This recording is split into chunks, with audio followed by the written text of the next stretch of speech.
प्रिय साथियों, परम पूज्य श्री सतपाल जी महाराज जी हंसादेश पत्रिका में कहते हैं कि गुरु भक्ति को जाने। नवदा भक्ति क्या है?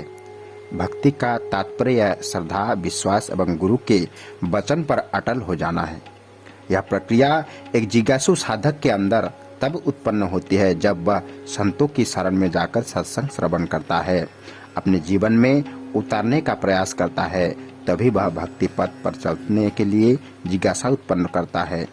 श्री भागवत में भगवान श्री कृष्ण कहते हैं कि पूर्ण गुरु महाराज जी का सत्संग श्रवण करना प्रथम भक्ति है। गुरु महाराज जी के नाम की महिमा को गाना ही कीर्तन करना है। उनके पवित्र नाम को हृदय में स्मरण करना ही तीसरी भक्ति है।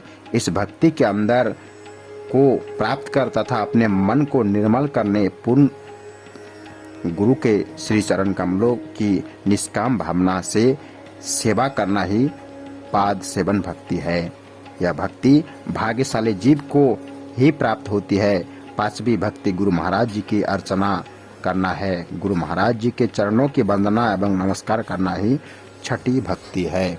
प्रिय सज्जन वृंद, आदरणीय श्री महाराज जी कहते हैं कि श्री गुरु महाराज जी को अपना स्वामी मानकर तथा अपने को दास मानना और जीवन पर्यंत विनम्र भाव से परम पूज्य श्री गुरु महाराज जी का सेवन करने रहना ही दास्य भक्ति है।